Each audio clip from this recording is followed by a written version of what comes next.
Hello students, welcome back to my YouTube channel. बच्चों, आज हम पढ़ेंगे नया टॉपिक, नया चैप्टर स्टार्ट करेंगे जो कि है आपका क्वाड्रेटिक इक्वेशन। पहले आपने कुछ डिफरेंट टाइप्स ऑफ पॉलिनोमियल्स पढ़े हैं। उन्हीं के अंदर आपने पढ़ा था एक क्वाड्रेटिक पॉलिनोमियल जो कि चैप्टर 2 था आपका। तो क्वाड्रेटिक पॉलिनोमियल किस तरह का होता था, अगर आप ध्यान से देखें तो ax² plus bx plus c where a is not equal to 0. So this is a quadratic polynomial. Now when it become equation, equation कब बनेगा ये? Equation मतलब when we equate it to some value, जब आप इसे किसी value के equal रखेंगे, इक्वेट करेंगे, then it will be an equation. तो normally when we equate this quadratic polynomial to 0, it will be a quadratic equation. तो ये बन जाएगा एक क्वाड्रेटिक इक्वेशन, जैसे कि ax² plus bx plus c equal to 0। तो this is a quadratic equation. So students, it is a very very important concept, it is a very very good concept in solving some real life situations या real life problems. We will start with an example. एक example से start करते हैं इसे। सोचो एक we are having a rectangular plot, एक rectangular plot है और उसका एरिया आपको पता है। We are having area of a rectangular plot, we are having area of a rectangular plot which is I say 200 meter square, right? So rectangular plot is, if it is rectangular plot, then there are two dimensions of this. One is one is length and other is breadth, right? And of course when length and breadth are given, there must be a relationship between them. कुछ ना कुछ तो relationship होगा उनके बीच में कि length बड़ा है, ब्रेड्थ बड़ा है, कौन सा क्या है, कुछ ना कुछ आइडिया जरूर होगा वहां पर। तो मान लेते हैं कि length is twice of breadth, length is twice its breadth, right? So breadth, suppose breadth is x, then what about length? Length is twice of this, so you can write length is 2x. Now what is the formula for area? Area का formula क्या है? Area is length into breadth, आपने छोटी classes में पढ़ा है। Now this is 2x, this is x, equal to area is 200, so it is 2x square equals to 200, right? So 2x square minus 200 equal to 0. So this is a quadratic equation in which middle term is not given. An equation is known to be quadratic equation when its highest power or the its degree is 2 basically ना। तो its degree is 2, it is not necessary कि इसके अंदर middle term होगी। जो ये आपकी bx वाली टर्म है, it may be 0। हमने लिखा है a is not equal to 0, b और c आपके 0 हो सकते हैं, लेकिन जो हाईएस्ट जो आपकी डिग्री है उसका कोएफिशिएंट 0 नहीं होना चाहिए। So this is the way you can form a quadratic equation in real life situations, right? सो अभी आपने क्या देखा कि क्वाड्रेटिक इक्वेशन ने कैसे फॉर्म किया। So what is a quadratic equation? So a quadratic equation in variable x, you can take any other variable, you may take y, you may take t, is an equation of the form ax square plus bx plus c equal to 0, because यहाँ पर equal to आएगा, polynomial में 0 नहीं होता। So it is a form of ax square plus bx plus c equal to 0, where a, b, c are any real number, कोई भी real number हो सकते हैं, but a 0 नहीं होना चाहिए। जो highest डिग्री आपकी इसमें है, जो डिग्री है उसका जो इसमें हाईएस्ट पावर है x की और उसका जो कोफिशिएंट है that should not be equal to 0। अगर ये a 0 हो जाएगा तो ये तो 0 हो गया, ये फिर लीनियर बच जाएगा। हाँ, b में भी 0, बिकॉज a b c तो रियल है ना आपके, तो कोई भी रियल नंबर है तो b में भी 0, c में भी 0। जैसे कि यहाँ देखिए b आपका 0 हो गया इसके अंदर, right? So you can take an example, 2x square plus 3x plus 5 equal to 0. So this is a quadratic equation, right? 1 minus x plus 2x square equal to 0. It is in a quadratic equation because here highest power is 2. 5 minus x square equal to 0. It is again a quadratic equation because highest power is 2 here, right? Now अब हम बात करते हैं यहाँ पर standard form की, कि जो क्वाड्रेटिक इक्वेशन है उसके स्टैंडर्ड फॉर्म से हमारा क्या मतलब है। तो स्टैंडर्ड फॉर्म से मतलब ये है कि जो डिग्री ऑफ x है यहाँ पर, जो x की जो पावर्स है यहाँ पर, they must be in terms of descending order. वो किस ऑर्डर में होनी चाहिए? डिसेंडिंग ऑर्डर में होनी चाहिए। मतलब पहले उसमें 2 पावर होनी चाहिए, फिर 1 होनी चाहिए, फिर कांस्टेंट नंबर होना चाहिए। जैसे कि ये फॉर्म है, this is not a standard form, ये फॉर्म स्टैंडर्ड नहीं है, this is a standard form. तो फर्स्ट ऑफ ऑल जब आप इसको सोल्व करेंगे आगे इन फ्यूचर, आपको इसे स्टैंडर्ड फॉर्म में कन्वर्ट करना है, like 2x square minus x plus 1. So this is the way you write in the standard form. आप इसे स्टैंडर्ड फॉर्म में लिखेंगे, ठीक है। अब एक्चुअली कुछ इक्वेशंस होती हैं आपके पास जो दिखते तो क्वाड्रेटिक हैं बट वो वास्तव में क्वाड्रेटिक नहीं होती। देखिए 3 प्रॉब्लम हमारे पास है। अब देखिए यहाँ पर ये क्या लिखा है? स्क्वायर। यहाँ पर भी क्या लिखा है? स्क्वायर। तो ऐसा लग तो रहा है कि ये क्वाड्रेटिक, ये जो एक्सप्रेशन है क्वाड्रेटिक पॉलिनोमियल की फॉर्म में है। ऐसे यहाँ पर देखिए x और x मल्टीप्लाई हो रहा है, इट मींस ये x स्क्वायर बनेगा यहाँ पर, और यहाँ पर भी देखिए x और x मल्टीप्लाई हो रहा है तो ये भी x स्क्वायर बनेगा। बट आफ्टर सॉल्विंग क्या ये क्वाड्रेटिक होगा या नहीं होगा उसे देखेंगे, हम चेक करेंगे। तो जैसे कि आप फर्स्ट को सॉल्व करते हैं, आप यहाँ देखिए x प्लस 1 होल स्क्वायर है तो इसे एक्सपेंड करेंगे, तो एक्सपेंड करने पर a square plus b square plus 2ab, तो 2x हो गया। ऐसे ही अब इधर इक्वल टू में क्या है? x square plus 5x plus 6। RHS को LHS में लिखिए और इक्वल टू 0 में रखिए उसे। तो x square plus 1 plus 2x minus x square minus 5x minus 6 equal to 0। तो देखिए ध्यान से x स्क्वायर से x स्क्वायर कैंसिल हो गया, जो हाईएस्ट टर्म थी, जो हाईएस्ट पावर था आपकी वो कैंसिल हो चुकी है। तो क्या बचा आपके पास? माइनस 3x ये दोनों और माइनस 5 इक्वल टू 0। तो this is not a quadratic equation. लेकिन एक्चुअली दिख रहा था आपको कि ये क्वाड्रेटिक हो सकता है, बट सोल्व करने के बाद ये क्वाड्रेटिक नहीं बना। ऐसे ही आपके पास सेकंड प्रॉब्लम है वहां पर, ऐसे यहाँ पर थर्ड प्रॉब्लम है। एक और सोल्व करके देखेंगे, जैसे ये वाली प्रॉब्लम देखते हैं सोल्व करके। तो ये क्या है? x माइनस 3 होल स्क्वायर, तो स्क्वायरिंग करते हैं इसका, x square plus 9 minus 6x, ठीक है। और वो जो RHS में है उसे LHS में ले आते हैं, तो 2 से मल्टीप्लाई करेंगे तो 2x, और 2 से 5 की मल्टीप्लाई करेंगे तो 10, और इक्वल टू क्या हो गया? 0 हो गया। अब देखिए ध्यान से, ये क्या बना? x स्क्वायर, ये दोनों क्या बना? 8x, 9 और माइनस 10, तो ये हुआ माइनस 1। नाउ दिस टाइम हमारे पास यहाँ पर कोफिशिएंट ऑफ x स्क्वायर बचा 1, मतलब कैंसिल नहीं हुआ, मतलब term of x square is there, then it is a quadratic equation. तो आप ऐसे चेक कर सकते हैं कोई भी एक्सप्रेशन कि वो क्वाड्रेटिक है या नहीं आफ्टर सॉल्विंग दैट, ठीक है। आपके एनसीईआरटी टेक्स्ट बुक में कुछ प्रॉब्लम्स है, आप उन्हें सॉल्व करेंगे, चेक करेंगे, ठीक है। नेक्स्ट टॉपिक हम देखते हैं कि हम क्वाड्रेटिक इक्वेशंस को कैसे फॉर्म करेंगे वर्ड प्रॉब्लम की हेल्प से। How you form quadratic equations, जैसे कि अभी मैंने यहाँ पर लिखा था। तो let's in first exercise there are 4 word problems in your NCERT textbook. Out of I'm taking 2, right, and 2 more you need to solve, and if you have any problem write in the comment box, I will definitely write the answer. So we are having 2 problems here first, and basically these are real life situations. We always came across to these kind of problems. हमेशा हमें लगता है कि ये हमारे आसपास ही घूम रही है इस तरह की प्रॉब्लम्स।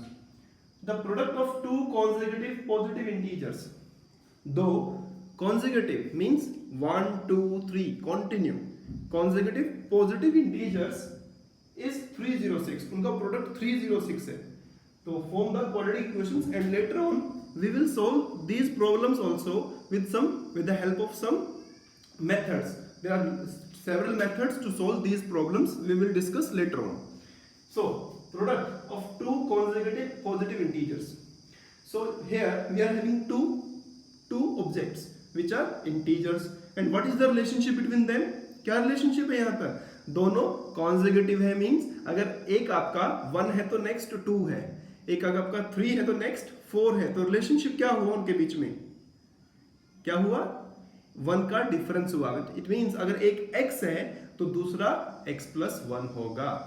ठीक है. अब आप कहेंगे कुछ कि सर x माइनस 1 क्यों नहीं लें? आप x माइनस 1 ले सकते हैं, बट प्रॉब्लम यहाँ पर यह हो सकती है क्योंकि पॉजिटिव बोला है. अगर एक आंसर आपका 1 आ गया तो दूसरा तो 1 माइनस 1 0 हो जाएगा ना फिर.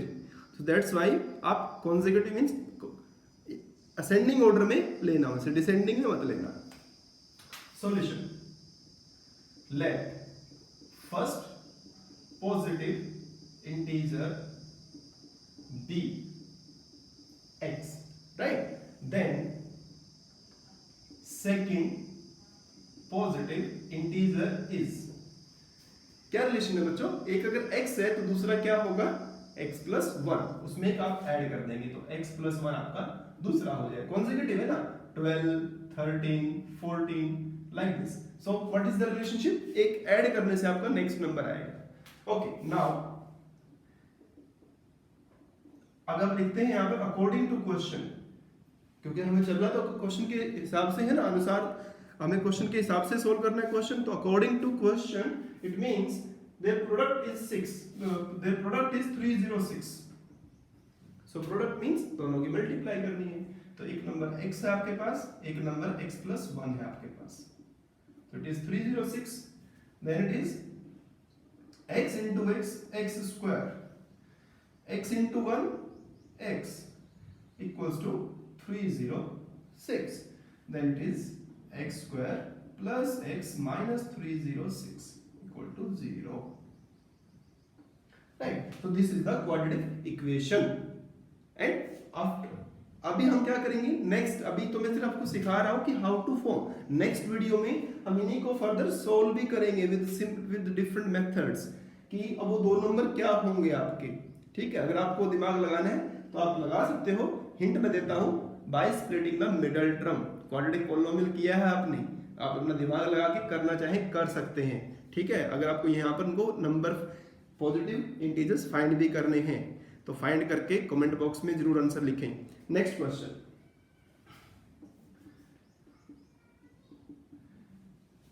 very good problem for the exam point of view. Definitely it will come in your exam.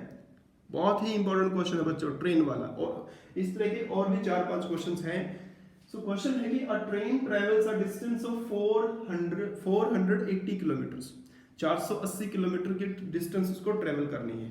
तो डिस्टेंस की बात अगर आ रही है तो टाइम भी होगा, स्पीड भी होगी ना वहां पर. तो दिमाग घूमना चाहिए कहां पर? Distance, speed, time. छोटी क्लासेस में कर चुके हैं उसके बारे में. एट यूनिफॉर्म स्पीड, एक समान चाल है.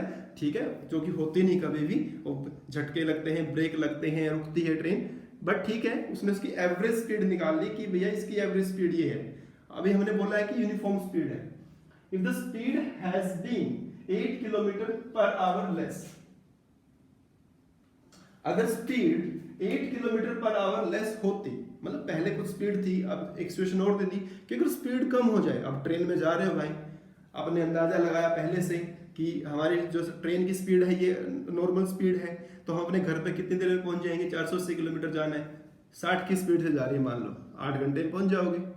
अब कुछ कारणवश क्या हुआ कि उसकी स्पीड कम हो गई, है ना. घर पे फोन करना है ना कि मैं 8 घंटे में पहुंच जाऊंगा, अब स्पीड तो कम हो गई उसकी. फिर क्या करेंगे? घर वाले इंतजार करेंगे. तो आप क्या करोगे? घर वालों को फिर फोन करोगे कि अभी 1 घंटा और लगेगा, या 2 घंटे लगेंगे, या 3 घंटे लगेंगे. या स्पीड बढ़ गई तो आप जल्दी पहुंच जाओगे. तो यही तो है ना, प्रैक्टिकल प्रॉब्लम है बिल्कुल. बेसिकली आप सब फील करते हैं इस तरह की प्रॉब्लम्स को. Then it would have taken 3 hours more. 3 घंटे ज्यादा लग गए ना पहले से, तो घर वालों को फोन करके बताना पड़ेगा ना कि 3 घंटे और लगेंगे मुझे, अभी मैं लेट हो चुका हूं. तो to cover the same distance, तो form the quadratic equation. Actually we are here to form only quadratic equation. आपको सोल्व करनी है तो कर भी सकते हैं, नो प्रॉब्लम. ठीक है, तो सबसे इंपॉर्टेंट बात यहाँ पर क्या है, डिस्टेंस, स्पीड और टाइम की बात कर रहा है। तो सबसे पहले डिस्टेंस, स्पीड, टाइम में जो रिलेशनशिप है आपको लिखिए। तो time equal to distance by speed, तो ये आपको रिलेशन आना जरूरी है, आना भी चाहिए। ठीक है, तो सबसे पहले क्या बोला उसने, डिस्टेंस कितना है 480 किलोमीटर जाना है उसको। ठीक है, तो सबसे पहले उसकी यूनिफॉर्म स्पीड के बारे में हमें नहीं पता, let the uniform speed x kilometre per our, है ना, किलोमीटर पर आवर लिखना जरूरी है। तो ये उसकी यूनिफॉर्म स्पीड है। Now time taken, time taken you can take t1 time, इसे आप t1 टाइम मान लो, मतलब पहला टाइम जो ओरिजिनल टाइम है। तो time taken is 480 kilometre divide by x hours, short में लिख रहा हूं मैं HRS आवर्स। ठीक है, तो कितना टाइम लगा उसको, 480 डिवाइड बाय x लगा। ठीक है, अब दूसरी सिचुएशन देखो कि अगर स्पीड कम हो जाए, okay, new speed, new speed, तो पहले x थी तो 8 कम होगी। कुछ बच्चे क्या करते हैं बच्चों, 8 माइनस x कर देते हैं। अरे भाई 8 कम हुई है, पहले x थी तो 8 माइनस x थोड़े करेंगे, x माइनस 8 करेंगे। ठीक है ना, तो x minus 8 kilometre per our. Time taken, time taken इसको हमने t2 मान लेना है, 480 डिवाइड बाय x माइनस 8। बिल्कुल सिंपल है, जैसे जैसे आपने क्वेश्चन पढ़ना है वैसे वैसे सिचुएशन लिखते जानी है। पहले 480 किलोमीटर जा रहा था x की स्पीड से, तो ये टाइम लग गया। फिर स्पीड कम हो गई, जाना तो 480 किलोमीटर ही है, तो इतना टाइम लग गया। अब इन दोनों टाइम में तो कुछ कनेक्शन है ना। अभी मैं थोड़ी देर पहले एग्जांपल दे रहा था आपको कि भैया 60 की स्पीड से जा रही है आपकी ट्रेन, 480 किलोमीटर जाना है, 8 घंटे लग गए। अब स्पीड हो गई कम, 3 घंटे और ज्यादा लगे, तो कितने लगे, 11 घंटे लगे आपको। मतलब उस 11 में और 60 में एक रिलेशन है, क्या कि उससे 3 आवर्स फालतू है वो। तो यहाँ पर भी तो दिया है ना कि जो पहले वाला टाइम था और जो बाद वाला टाइम है, उन दोनों में 3 आवर्स का डिफरेंस है। तो आपको देखना है कि T1 और T2, थोड़ा ध्यान से समझेंगे इसे आप, कि इन दोनों में से कौन सा टाइम ज्यादा है। क्योंकि नॉर्मली बात यहाँ पर यह है कि जो आपका कम टाइम है उसमें वो 3 आवर्स आप ऐड कर देंगे। डिफरेंट सिचुएशन से आप उसे हैंडल कर सकते हैं, सोल्व कर सकते हैं। आपको देखना है कि दोनों टाइम का डिफरेंस, ठीक है ना, डिफरेंस कितना है, 3 आवर्स है। आप कम टाइम में 3 आवर्स को ऐड करके इक्वल टू ज्यादा टाइम भी हो सकता है, आप ऐसे भी कर सकते हैं। और आप इन दोनों टाइम का डिफरेंस 3 आवर्स भी रख सकते हैं, जो आपको ठीक लगे आप करिए। बस सबसे इंपॉर्टेंट बात यहाँ पर है कि बच्चे थोड़ा कंफ्यूज होते हैं कि कौन सा टाइम ज्यादा है इनमें से। ठीक है, तो नॉर्मली बच्चों दिमाग से सोचिए आराम से कि जब स्पीड कम होगी टाइम ज्यादा होगा, नॉर्मल सी बात है ना। आप कम स्पीड से साइकिल चलाओगे तो टाइम ज्यादा लगेगा स्कूल जाते हुए, है ना। तो this time is more 3 hours to this, right. So लिखेंगे आप यहां पर according to question T2 minus T1 equal to 3, आप ऐसे कर सकते थे। और T2 equals to 3 plus T1, आप ऐसे भी कर सकते हो। दोनों ही सिचुएशन से आप क्वेश्चन सोल्व कर सकते हो, क्योंकि T2 जो है T1 से 3 आवर्स ज्यादा है, या इन दोनों का डिफरेंस 3 आवर्स है। बट बच्चे यहाँ पे थोड़ी कंफ्यूजन करते हैं, T1 माइनस T2 भी कर देते हैं, वो नहीं करना, आपको ध्यान रखना है। तो कोई भी एक प्रॉब्लम आप ले लीजिए, ऊपर वाली सिचुएशन लेते हैं T2 480 divide by x minus 8 minus 480 divide by x equals to 3 hours. ठीक है, अब आप क्या करेंगे, x माइनस 8 एलसीएम लेंगे ना, सिंपल। तो एलसीएम के लिए या तो आप ऊपर से 480 कॉमन ले लीजिए, नहीं तो आप इसको सोल्व करिए। तो 480x हो गया, तो आप 480 इससे मल्टीप्लाई करेंगे तो 480x हो गया। अब ये माइनस और ये माइनस तो ये प्लस हो जाएगा, नहीं तो ब्रैकेट भी यूज कर सकते हो। तो आप इसकी मल्टीप्लाई करेंगे, 8 4 32 38 0 equal to 3।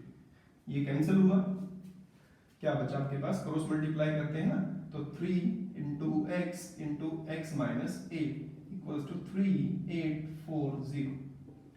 3x square, 3 into 8 24x और इसको इधर ले आओ 3840 equal to, so this is the quadratic equation. इसको और आगे सिंपलीफाई कर सकते हैं। हम देख रहे हैं कि यहाँ पर देखिए 3 है, इसमें भी 3 का मल्टीपल है और ये भी जरूर 3 का मल्टीपल होगा।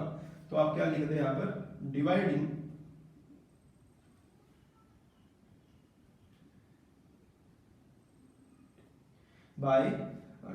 बाय 3 ऑन बोथ साइड, उससे क्या हो, छोटी हो जाएगी आपकी इक्वेशन। तो दोनों तरफ 3 से डिवाइड करेंगे तो you will get x square minus 8x minus 1 2 8 0 equal to 0। So हमने सिर्फ सीखा है यहाँ पर कि हम क्वाड्रेटिक इक्वेशन कैसे फॉर्म करते हैं। 2 प्रॉब्लम है छोड़िए मैंने आपके लिए, एक एरिया की प्रॉब्लम है और एक एज की प्रॉब्लम है। आप उन्हें सोल्व करेंगे, उनका आंसर कमेंट बॉक्स में लिखेंगे। और अगर आप चाहें तो अगर इसकी स्पीड आप फाइंड करना चाहें, हिंट मैंने दिया है आपको, by splitting the middle term, जो हमने क्वाड्रेटिक पॉलिनोमियल में क्वेश्चन सोल्व किए थे, आप कर सकते हैं। और नहीं तो अपने नेक्स्ट वीडियो में देखिए कि हम इसे इन तरह के क्वेश्चंस को मिडिल टर्म स्प्लिटिंग से कैसे सॉल्व करते हैं। सो कीप्स ऑन वॉचिंग।